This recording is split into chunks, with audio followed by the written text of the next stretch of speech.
What's up guys, good morning and welcome to today's video. Today we are going to talk about long exposures and panning. So let's get started.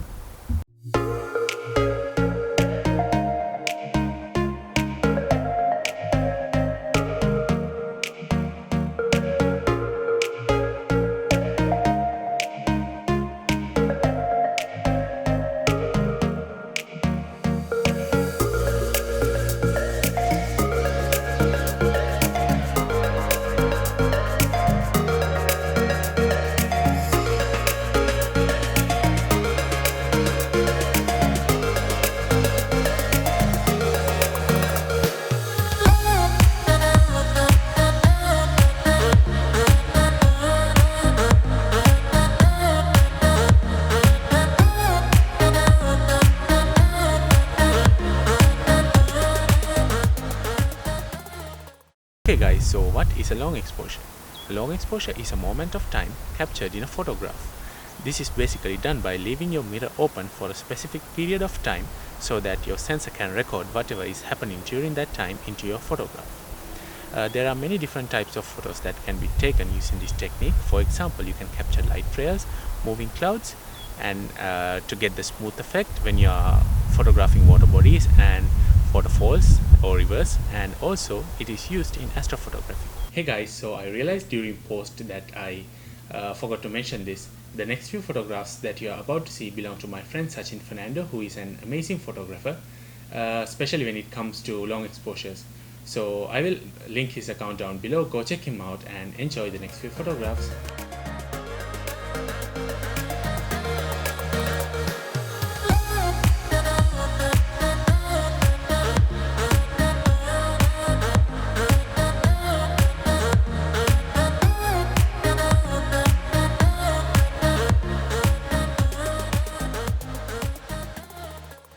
Okay guys, so you will be needing a tripod and an ND filter. The ND filter of course depends on the time of day, so if you are shooting at night you won't be needing it.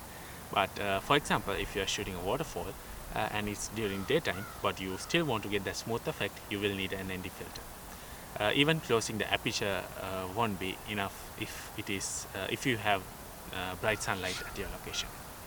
Once you have them, you are good to go. So the next thing you need to do is firmly set up your tripod at your location so that it doesn't shake.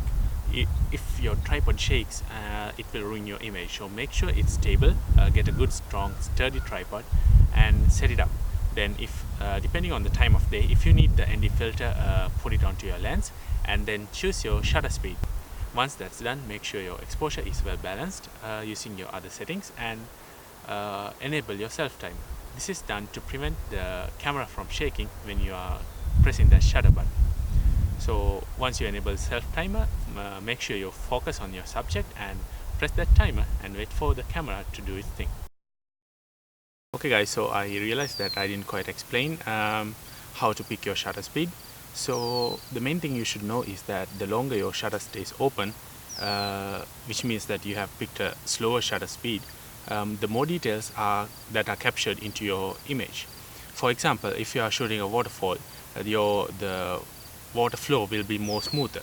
And also, let's say you are shooting light trails, there will be more light trails in your photograph. It depends on the number of cars that pass through while your sensor is open, but it would include more details into your photograph. So depending on that and depending on how you need your photograph to look like, you can pick your shutter speed. Just don't stick to taking one photograph and being done with it. Change your shutter speed to different levels and try out and see what shutter speed you like the most, and try out different shutter speed and you will end up with good results.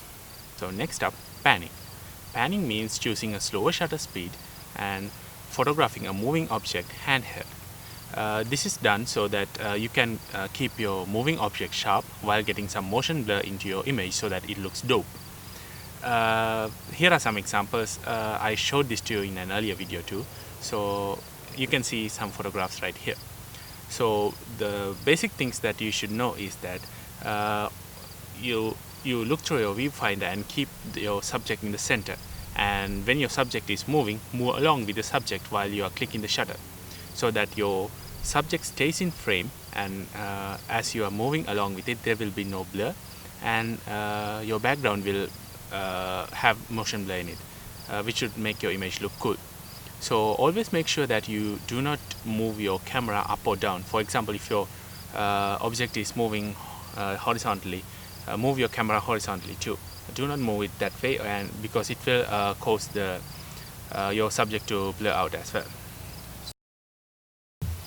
So once you know these things, next comes the main point again of picking your shutter speed. I usually go with about 1/60th of a second, but it depends on the speed that the subject is moving in. So if your subject is moving faster, you can go for much faster such a shutter speed, maybe about 1/100th of a second. The main thing is that once you take your photograph and check it, and you see that your subject has blurred out, or the image is shaky, you can increase your shutter speed so that that will reduce. I'm not exactly sure how high you can go while keeping the motion blur in your image.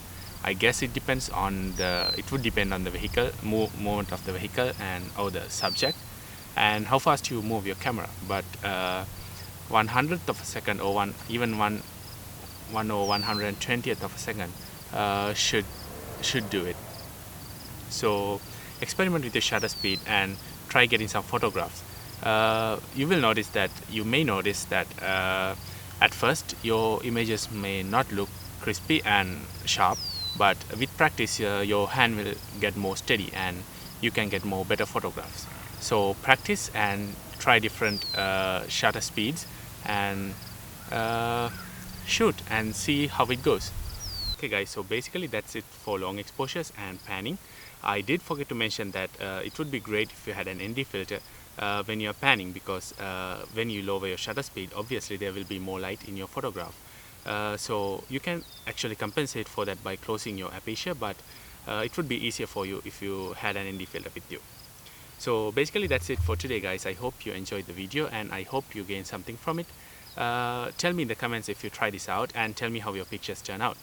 So that's it guys. I hope you enjoyed this, and please like and subscribe if you haven't already, and see you on my next video. Doesn't matter, weak or strong. Take your time and do your tricks. All I do is sing.